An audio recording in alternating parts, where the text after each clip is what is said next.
안녕하세요. 호맨입니다.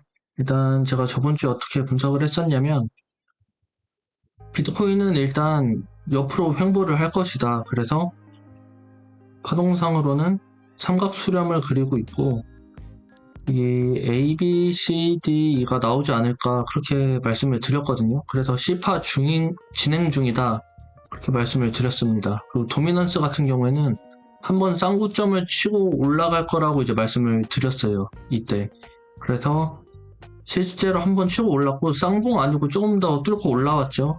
그래서 어쨌든 한번 도미넌스 올리면서 알트코인 겁을 줄 것 같다 그렇게 말씀을 드렸습니다. 그리고 그 직후에 비트코인이 한번 하락을 하면서 알트코인들이 크게 빠졌는데 제 예상보다 많이 빠졌습니다. 그래서 자, 라이트코인을 예시로 들어서 아마 제 생각에는 비트코인이랑 똑같이 떨어지더라도 여기 삼각 수렴을 이렇게 그릴 줄 알았는데 지금 과매도가 나오면서 꼬리를 말아 올린 상태죠. 그리고 이더리움도 생각보다 이제 크게 매도세가 나왔습니다. 사실 알트코인은 그 선물 시장 거래량도 꽤 있기 때문에 한번 청산나기 시작하면 이렇게 큰 꼬리를 만들기도 하거든요. 그래서 충분히 이런 움직임 나올 수 있고, 그리고 제가 생각한 것보다 많이 떨어졌잖아요. 그래서 저는 오히려 그게 예상하지 못한 이런 과매도세가 나온 게 오히려 조정의 끝인 게 아닌가, 조정이 이제 끝났다라는 신호가 아닌가 그렇게 생각을 하거든요. 그래서 제가 저번 영상에도 그렇고 예전 영상에서도 말씀드렸다시피 25년도 장 추세를 보면은 비트코인은 그냥 횡보를 하면서 알트코인 가격만 지금 떨구는 지금 그런 시장 상황을 계속 연출하고 있거든요. 그러니까 이런 연출은 사실 17년도랑 21년도에서는 볼 수가 없었죠. 그러니까 새로운 패턴이란 겁니다. 근데 이런 부분은 사실 17년도에도 그렇고 21년도에도 그렇고 그런 새로운 장세가 나타나면 사실 예측 범주 안에 들어갈 수는 없어요. 사실 어떻게 흘러간다.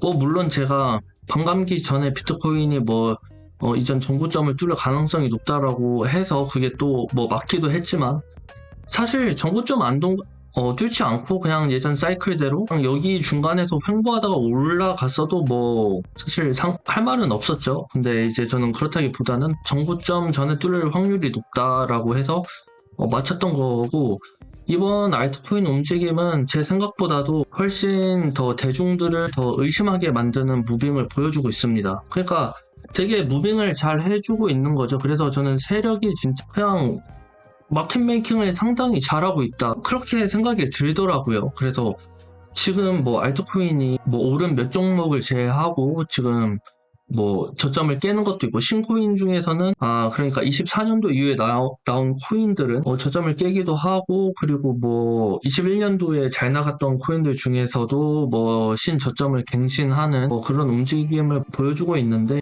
그렇다 할지라도 뭐 알트코인 장이 어쨌든 올 것이다. 저는 그렇게 생각을 하고 있습니다. 그러면 왜 저번 주에 제가 이번 주에 말씀드린다고 했죠. 왜 알트코인 장이 와야 되는가? 뭐 무조건적인 이유는 없습니다. 그냥 이거는 그냥 제가 시장을 이해하는 그냥 생각 중 하나거든요. 비트코인 반감기 사이클은 제가 뭐 여러 번 설명을 드려서 아실 겁니다. 대충 4년마다 이렇게 고점이 나온다라는 거거든요. 그러면 거의 14년도부터 이제 라이트코인이 나오기 시작했으니까 라이트코인 그때 리플 도지뭐 이렇게 나오기 시작했죠. 그 다음 불장이 17년도 때 이제 알트코인 불장이 이제 처음 나왔습니다. 그리고 두 번째 알트코인 불장은 21년도였죠. 이렇게 비트코인 상승에 맞춰서 알트코인들이 올라줬습니다. 저는 예전에 17년도 때 그 알트코인이 오르는 장을 보면서 그때는 어떤 논리가 있었냐면 알트코인 테더 차트보다는 BTC 차트가 훨씬 거래량이 높았거든요. 그래서 그때 세력들이 어떻게 작업을 했었냐면 자 이제 오른쪽이 이제 비트코인이고 왼쪽이 라이트코인 BTC 차트입니다. 17년도에는 어떤 논리가 있었냐면 이제 여기 15년도 저점을 기준으로 17년도 비트코인 불장이 이렇게 올라왔잖아요. 그래서 비트코인 가격이 오르면 상대적으로 BTC 차트는 떨어집니다. 왜냐하면 이거를 뭐 아시는 분들은 알고 모르는 사람들도 계실 텐데, 이게 USD 그 테더 차트랑 다르게 BTC 차트는 약간 이런 거죠. 만약에 비트코인 가격은 오르는데 알트코인 가격이 만약에 고정돼 있어요. 그러면 BTC 차트로 보면 BTC 차트는 떨어집니다. 제가 하나 설명을 드리겠습니다. 예를 들어서 알트코인이 10원이에요. 근데 비트코인이 알트코인 10원일 때 기준으로 해서 10%가 만약에 올랐어요. 10%가 올랐는데 얘는 11원이 되지 않고 이 알트코인이 10원이 그대로면 BTC 차트는 반대로 10%가 하락을 합니다. 이게 도미넌스랑 비슷한 개념이거든요. 그래서 2017년도에 만약에 가격이 이렇게 올랐죠. 근데 라이트코인 BTC 차트를 보면 이렇게 쭉 떨어지잖아요. 그래서 비트코인 가격이 오른 만큼 BTC 차트가 떨어졌다는 건 라이트코인 가격이 거의 횡보라는 얘기죠. 횡보를 하다가 어느 순간에 17년으로 따지면 2017년 2월이네요. 여기 시점으로 이제 비트코인이 올라가든 떨어지든 이 BTC 차트는 크게 오릅니다. 그래서 거의 BTC 차트로는 거의 7배, 8배가 올랐죠. 한 2달 만에. 그래서 이걸 설명드린 거는 이제 비트코인이 올라갈 때 이제 BTC 차트가 떨어진다. 그리고 제가 이거를 말씀드린 이유는 그때 17년도 당시에는 이 BTC 마켓을 끌어올리면서 알트코인으로 마켓 메이킹을 하면서 BTC 차트가 이제 거래량이 높았으니까 이렇게 한번 펌핑을 시키고 여기서 털어먹는 겁니다. 그러면 세력 입장에서는 비트코인 개수가 크게 늘어나는 거거든요. 여기 그러니까 알트코인 BTC 차트로 비트코인을 매집하는 거죠. 그리고 마지막 한 번 더 크게 비트코인을 올리면서 여기서 비트코인을 다 매도하는 겁니다. 그래서 알트코인이 하나의 이제 하나의 기름이란 거죠. 불을 붙이기 위한 기름이다. 이런 논리가 있었거든요. 그래서 이때 주류 분석은 이런 식으로 흘러갔고, 그래서 저는 이 17년도의 논리를 가지고 이제 21년도를 해석하려고 했거든요. 그때도 비트코인이 이렇게 오르는 중간에 도미넌스가 계속 올라가니까 사람들이 알트장이 없다라고 했는데 아니다. 어쨌든 BTC 마켓이 반등을 할 것이다 라는 이제 주장을 했었죠. 사실 예상 자체는 맞았지만 어쨌든 분석에 대한 근거로서는 맞지 않았죠. 왜냐면 저는 17년도랑 똑같이 그냥 세력들이 비트코인을 매집하기 위한 용도로 알트코인을 펌핑 시킬 거다 라고 생각을 했었으니까요. 근데 21년도를 제가 돌이켜서 생각해 보면은 사실 17년도에는 마켓 메이킹이라는 이런 개념도 사실 정말 아는 사람만 알았었고, 저도 그때는 코인판에 대해서 잘 몰랐으니까 그런 개념을 몰랐었는데 21년도에는 이제 각 코인들이 만들어지면서 마켓 메이커들이 이제 하나둘씩 붙기 시작하더라고요. 그러니까 17년도에 유명했던 제가 알기로는 점핑 트레이딩? 걔네 뭐였죠? 윈터뮤트랑 한 2-3개 있었는데 마켓메이커가 늘어나기 시작합니다. 그리고 각각 자기네가 맡은 코인들이 있었죠. 그래서 각 마켓메이커가 운전하는 코인마다 그 모양의 형태가 조금씩 달랐습니다. 17년도 같은 경우에는 알트코인 차트 모양이 거의 비슷했거든요. 근데 이제 21년도에는 차트 모양이 이제 분화되기 시작합니다. 예를 들어서 21년도에 어떤 일이 있었죠? 이더 에이다는 정고점을 크게 뚫고 올라가기 시작하는데 리플 스텔라는 정고점을 못 넘었죠. 그리고 21년도 조금 전후로 나온 코인들이 크게 올랐습니다. 예를 들어서 NFT나 디파이 코인들이 많이 올랐죠. 그래서 그러한 메타들이 줄을 이뤘었고, 그러니까 17년도랑 메타가 다른 겁니다. 17년도는 그냥 전체가 많이 다 올랐어요. 알트코인 전체가.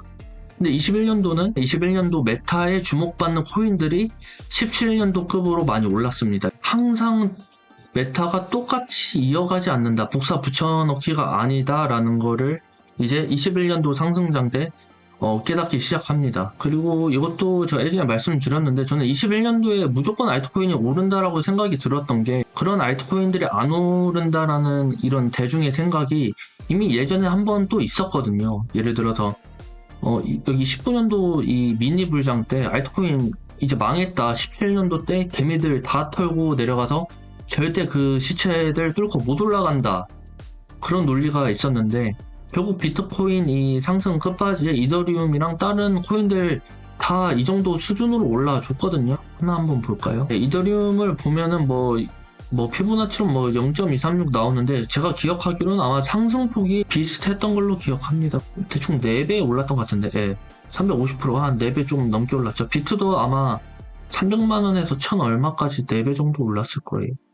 네, 비슷하게 올랐죠. 그래서 저는 이때 대중 심리를 기억하고 있었기 때문에 이때도 사람들이 알트코인 다 안 오른다 했을 때 저는 오른다라고 이제 생각이 들었던 겁니다. 그런 게 있었고, 그리고 제가 이때 21년도에 저도 이 당시에 어떤 오류를 범했냐면, 17년도 다시 한번 BTC 라이트코인을 한번 보여드릴게요. 이때는 그냥 순식간에 올렸습니다. 보면은 이 첫 번째 불장은 한 4달 정도 걸렸네요. 그리고 두 번째 불장은 한 3개월 정도 그렇게 올랐었고, 그리고 21년도 같은 경우에는 여기가 이제 상승장인데 이때 라이트코인도 전고점을 넘지 못했으니까요. 그래서 상대적으로 지금 조금 오른 것처럼 보이는데 이때는 되게 질질 끌면서 올라갔습니다. 라이트코인이 제가 느끼기에는요. 그래서 여기도 보면 한번 툭 올랐다가 지금 4개월을 거의 그 BTC가 거의 횡보하다가 한번 크게 오르잖아요. 이게 어떤 뜻이냐면 아마 이 비비고 있을 때 비트코인은 아마 우상향을 했을 겁니다. 그래서 여기 BTC 차트로는 횡보로 보이지만 라이트코인은 아마 여기에서 가격이 조금씩 계속 비비면서 올라갔을 거거든요. 그래서 실제로 라이트코인 차트를 한번 보면, 라이트코인 보면 월봉으로 보면은 여기 코로나 빔 이후에 이제 비트코인 오를 때 이렇게 그 6개월 동안 오른 거거든요. 그러니까 천천히 그냥 쭉 오른 거죠. 이 날봉으로 보겠습니다. 그래서 그냥 이렇게 오른 거예요. 그냥 쭉 그냥 꾸준히. 근데 중간중간에 조정은 있죠. 근데 이때 당시는 지금과 다르게 이게 태초마을로 돌리진 않잖아요. 조정을 좀 깊게 줄 뿐이지 그냥 우상향을 쭉 해줬습니다. 21년도에는. 근데 문제는 17년도랑 다르게 17년도는 짧은 기간 안에 그냥 쭉 올렸었단 말이에요. 쭉 올렸다가 조정 줬다가 쭉 이렇게 끝났었어요. 그래서 이때 이게 올라가면서 이게 알트코인장이 맞아? 왜 크게 안 오르지? 왜 구 메이저들 왜 크게 안 오르지? 이더랑 에이다는 정구점 뚫었는데 왜 리플이랑 라이트코인은 크게 안 오르지? 이러한 고민을 제가 했었거든요. 그래서 이게 알트코인 불장이 맞아? 저 스스로도 이렇게 계속 의심을 했었습니다. 가격은 우상향 하는데. 그리고 중간중간에 폭발적으로 오르는 코인들이 있었죠. 그 당시 도지도 그렇고. 그래서 지금 생각해보면 저도 그때 너무 꽂혀 있었던 거죠. 17년도 분석을 계속 그거대로 갈 거라고 생각을 했던 겁니다. 세력이 똑같이 할 거라고. 그러니까 다른 시나리오를 크게 생각하지 못했던 거예요. 그래서 초반 분석이 다 이제 XRP랑 그 라이트코인이거든요. 왜냐면 17년도 때 라이트코인이랑 리플이 먼저 이제 그 상승을 해줬기 때문이죠. 제가 처음 트레이딩비에 썼던 게 이제 10월 달인데, 그리고 진정한 불장은 이제 2021년도 1월 1일이었죠. 그때 글을 한번 보면 이때요. 1월 1일. 이때 고점을 찍고 바로 떨어지기 시작합니다. 이제 도미넌스는 1월 1일부로 딱 내려갔어요. 그래서 한 달 반 동안 저도 되게 고민을 많이 했다란 거죠. 왜 알트코인이 크게 올라가지 않을까? 리플 오르는 줄 알았는데 또 그때 그 SEC 그 사태 때문에 얘 혼자서 태초마에 돌아갔었잖아요. 그래서 되게 분석하는 데 있어서 흔들리는 부분도 있었고 17년도와 유사하지 않아서 분석하는 데 애를 많이 먹었습니다. 그래서 21년도 분석을 하면서 이제 그때 느꼈던 거는 다음 알트장이 오면은 뭔가 다른 변수가 생길 수도 있겠다라는 거를 이제 견지를 해뒀어요. 그래서 이제 분석을 할 수 있었던 게 영상 초반에서 말씀드린 반감기 전에 비트코인이 충분히 오를 가능성이 있다. 이거에 대한 근거는 이제 파동 플러스 이제 ETF였죠. 현물 ETF에 대한 가능성 때문에 그렇게 말씀을 드린 거고, 그래서 4년마다 오는 장이라도 이렇게 메타가 다릅니다. 그래서 보통 만약에 21년도만 경험하셨던 분들이라면 지금 장이 엄청나게 힘들 거예요. 저 또한 의심이 들기도 합니다. 알트코인 장 안 올 수도 있죠. 사실 보장이란 게 없잖아요. 사실 무조건 오른다라는 보장은 없습니다. 뭐든. 그래서 저도 의심이 되는 순간도 있겠죠. 이거 맞나? 지금 알트코인도 보면 신코인들 같은 경우에는 지금 저점 깨고 내려갔잖아요. 그럼 이게 차트를 이렇게까지 망가뜨릴 이유가 있나? 뭐 이렇게 생각이 들기도 한단 말이죠. 근데 알트코인은 얼마든지 그냥 깨고 내려가면 깨고 내려가는 거예요. 이거 가지고 뭐 알트코인이 망했다, 뭔가 잘못 흘러간다, 뭐 이렇게 얘기할 수는 없는 부분입니다. 이걸 제가 왜 말씀드리냐면, 코로나 빔 때를 생각해보면 그냥 뭐든 나올 수 있다라는 거예요.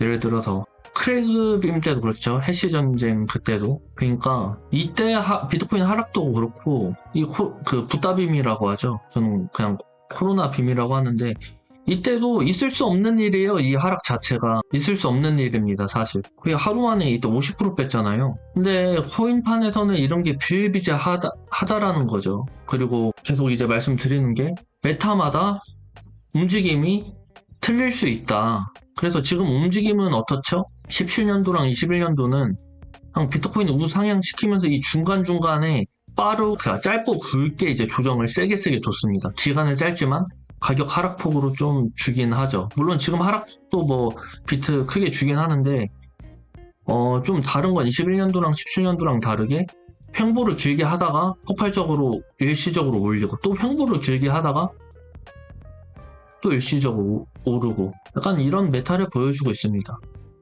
그래서 비트는 뭐 기간 조정을 길게 주면서 이제 대중들을 지치게 하고, 알트코인 같은 경우에는 그냥 태초말로 돌린다든지 아니면 신저점을 갱신하기도 하죠. 그러니까 21년도랑 다르다라는 거죠. 저는 이렇게 흘러갈 거라고 예상은 못하죠. 저도 이렇게 흘러갈 거라고, 이렇게 길을 모았다가 오른다라든지 아니면 알트코인이 어느 정도 뭐 조정을 깊게 주더라도 전저를 깨지 않고 우상향하는 이런 차트를 보여줄 거라고 저도 생각을 했지만, 그냥 횡보하는 식으로 태초마을로 그냥 돌리고 있죠. 태초마을로 돌린다든지 이런 무빙은 사실 저도 생각하지 않았죠. 근데 제가 어쨌든 마음속에 견지를 했던 거는, 이때와 다른 뭔가 움직임을 보여줄 것이다라는 거는 늘 가지고 있었어요.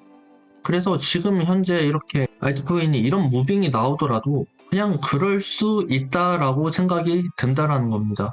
이것 때문에 뭔가 공포에 휩싸이거나 극단적인 부정을 하진 않습니다. 그래서 이제 코인 투자를 할 때 그냥 과한 긍정, 그다음에 과한 부정, 그냥 둘 다 안 하는 게 좋습니다. 파이코인 보면 그냥 올라가다가 대충말, 올라가다가 거의 신저점까지는 아니군요. 그냥 쌍바닥을 찍었죠. 그래서 횡보를 하다가 비트코인 마지막 피날레 때 오른다라는 거예요. 제 분석 자체는.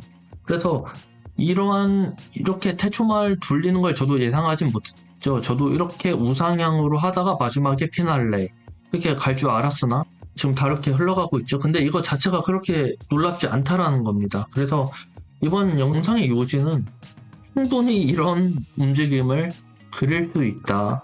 코인 자체가 별로 놀랍지가 않은 무빙이다.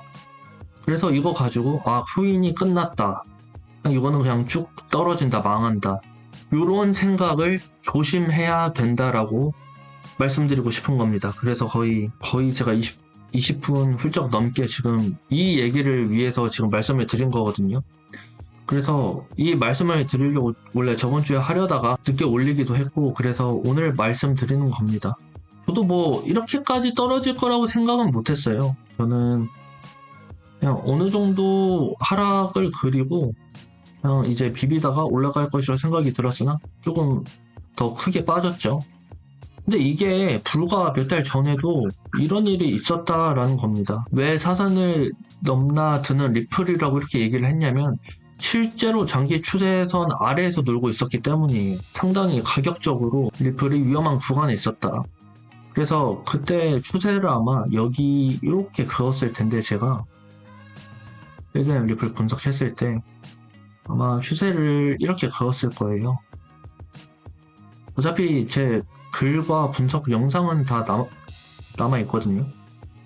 그래서 여기 추세를 깨면서 계속 비볐잖아요. 근데 제가 늘 말씀드리는 건, 추세는 그냥 옮기면 그만이다. 이것도 계속 영상에서 말씀을 드렸습니다. 그래서 사선을 넘나든다라는 표현은 이 큰 추세를 깨고 내려갈 수도 있으니까, 비트코인도 이때 되게 내려간다라는 그런 퍼드들도 많았으니까요. 그래서 이때 분석을 보면은 지금 거의 밑바닥까지 왔는데 추세 밑바닥까지 그러면 비트코인이 과연 여기서 10% 20% 하락을 하겠냐라는 거죠. 하락장 전환이 돼서 이 추세를 깨고 아예 깨겠냐는 거죠. 이번 이더리움 한번 보죠. 이더리움 제 장기 추세선을 이번에 깨고 내려갔죠. 깨고 내려갈 수 있다라는 거예요. 이게 깨고 내려갔다고 해서 망한 거냐? 망한 게 아니란 겁니다. 그냥 추세는 옮기면 돼요. 단지 이제 근데 이 큰 추세에서 오랫동안 시간이 지나서 진짜 이 추세를 아예 무효화 시켜버리면 상당히 위험할 수 있습니다. 근데 지금 현재 상태로는 꼬리를 달고 잘 말아 올렸잖아요. 그래서 여기서 그냥 며칠 비비다가 그냥 말아 올리면 그만이에요. 그래서 3,200달러 부분까지 회복을 하면은 그냥 V자 반등 할 수도 있고 아니면 비비다가 이렇게 올라갈 겁니다.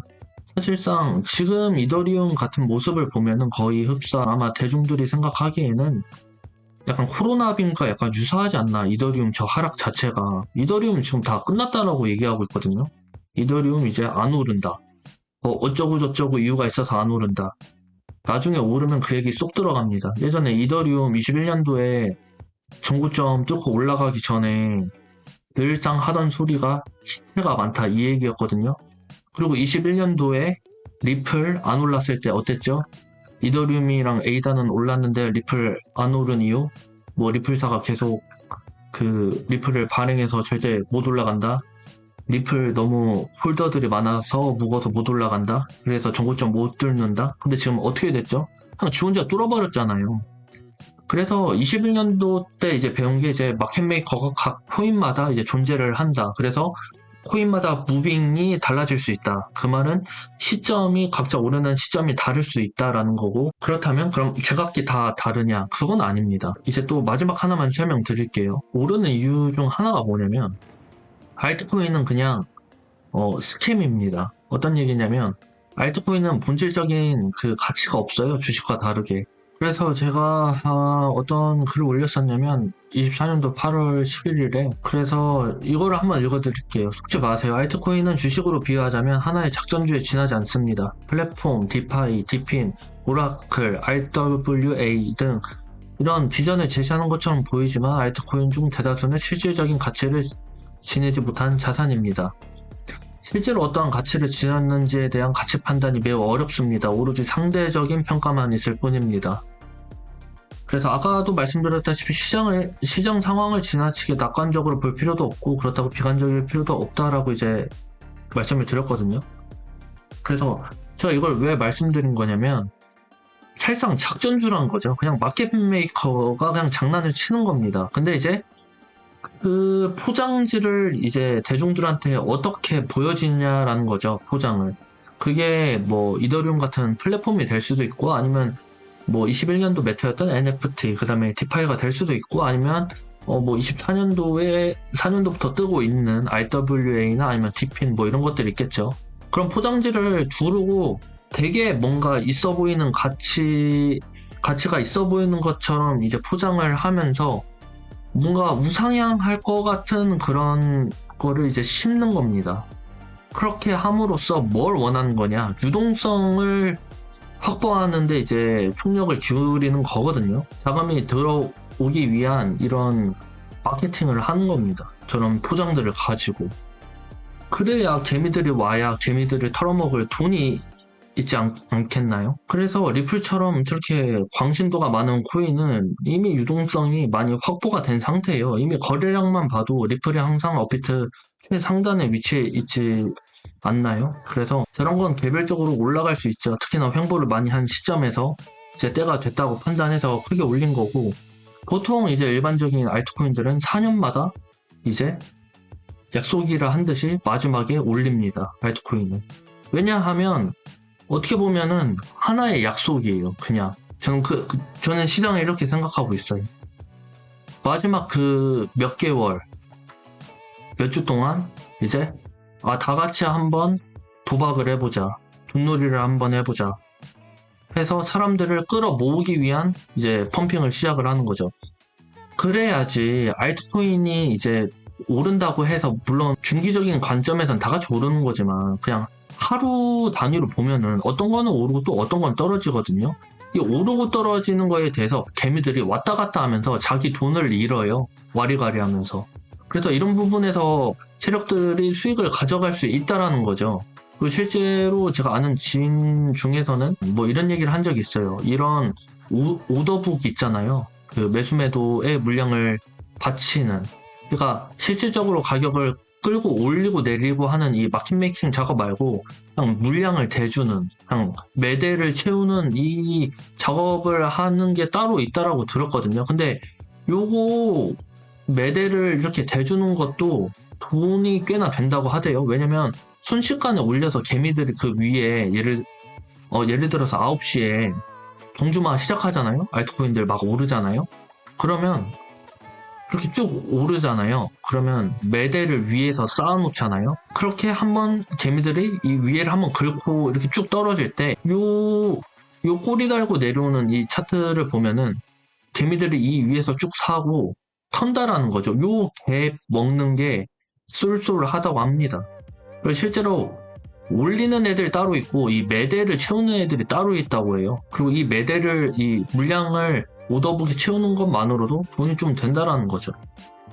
이것만으로도 알 수 있는 게, 그래서 각 알트코인들이 오르고 내리고 하면서 개미들이 왔다 갔다 하면서 자기 돈을 다 잃는다라는 거죠. 우리가 유튜브에서 보는 돈 많이 버는 사람들도 있겠지만 사실 돈을 많이 벌었으니까 그렇게 유튜브에 나오는 거고, 실질적으로 이런 상승장에 돈 잃는 사람들이 엄청나게 많습니다. 특히나 소액 투자들, 특히나 이렇게 끝에 들어오는 이 대중들이 알게 모르게 뭐 묻은 돈이라도 20만원, 30만원, 뭐 500만원, 그냥 직장인들 조금 한두 달치 월급 들고 오는 숫자가 엄청나다라는 거예요. 그래서 특히나 주식하다 오는 사람들은 그냥 하루 만에 뭐 20, 30%가 빠지니까 여기에 정신 차리지 못하고 그냥 이거 메꾸려고 그냥 와리가리 하다가 그냥 다 돈을 잃는다라는 겁니다. 이러한 상황을 만들기 위해서 다 같이 올린다라는 거죠. 근데 사실 제가 지금 한 10분간 말씀드린 거는 아까 말씀드렸다시피 실제적인 이런 오더북 채우는 이런 사실들도 있고, 이렇게 마지막에 올라서 개미들이 털린다라는 건 순전히 제 뇌피셜입니다. 사실 제가 시장 바라보는 게 저는 틀리지 않다라고 생각이 들어요. 그래서 이런 분석들을 쓸 수 있었던 거고, 이때 리플 얼마나 비관적이었어요, 사람들이. 그러니까 비관적일 필요가 없습니다, 사실. 너무 긍정적일 필요도 없고요. 그냥 비관적일 때 사서 긍정적일 때 팔면 됩니다. 단지 욕심을 줄이고 비관적일 때 조금씩 모아가고 올라갔을 때 그냥 털면 돼요, 분할로. 근데 사람들은 이제 이 꼭대기에서 팔려고 이제 애를 쓰다가 이제 털리는 건데, 아무튼 그렇습니다. 오늘 되게 얘기를 많이 해서 지금 진이 빠지는데, 제가 이제 말씀드릴 거는 뭐 대충 말씀을 다 드렸거든요. 그래서 제가 오늘 영상에서 말씀드리는 거는 보장된 건 없다, 어떤 이론이든. 제가 지금 뭐 40분 동안 떠들었지만 틀릴 수도 있어요. 그냥 사토시가 그냥 네토 전생에서 그냥 비트코인 영원으로 만들 수도 있어요. 우리는 이것도 그냥 솔직히 말해서 염두를 해둬야 돼요. 그냥 같이 제로로 만들 수 있어요, 순식간에. 코로나 빔이 그러했듯이. 아니, 이렇게 떨어지지 않으란 보장이 있나요? 아무도 보장해주지 않습니다. 어떠한 분석도 보장해주지 않고요. 우리는 확률적으로 50% 이상을 그냥 추구하는 거죠. 50% 이상의 분석을 통해서 방향을 잡고 투자를 하는 것입니다. 알트장 안 올 수 있죠. 비트코인 만약에 여기서 횡보를 하다가 제 예상대로 올랐어요. 근데 안 오를 수 있죠, 이때도. 그리고 비트코인 하락장 나올 수 있는 거죠. 그리고 알트코인은 그냥 찔끔 반등하다 그냥 떨어질 수 있습니다. 도미넌스도 그냥 떨어지는 척하고 그냥 이렇게 올라버릴 수도 있어요. 사실 아무런 보장된 건 없습니다. 그냥 단순히, 근데 제가 뭐 30분 정도 얘기를 하면서 말씀드렸던 부분 있죠. 그냥 그런 부분들을 생각하고 이제 투자를 진행하는 거죠. 제가 세력이었어도 트위터에다가 막 그렇게 트위터 올리고 뭐 어쩌고 저쩌고 기술이 있다라고 그렇게 사람들을 꼬드겨 모으는데 그냥 이렇게 떨굴까요? 그냥 굳이 안 올리고 이렇게 떨어뜨릴까요? 물론 여기서 밑에서 죽는 사람들이 있겠죠. 그래서 그만큼 물량만 팔 수도 있습니다. 근데 사실 이렇게 한다기보다는 이렇게 올리는 게 맞지 않을까요? 그리고 이게 단순히 그냥 코인이 아니라 여기에 모든 그 벤처 투자자들도 조사를 하고 여기에 자금을 투입했다는 말이죠. 그냥 이렇게 떨어질 코인이었다면 그렇게 세콰이어 캐피탈 같은 머리 좋은 애들이 굳이 여기에 돈을 투자를 해줬을까요? 그러니까 이러한 생각들로 이제 투자를 이어가는 겁니다. 그러면 너무 부정적이지 않게 돼요. 그리고 너무 긍정적이지도 않게 되고. 네, 오늘 영상은 여기서 마무리하겠습니다. 영상이 도움 되셨다면 좋아요 부탁드리고요. 지금까지 호흡맨이었습니다.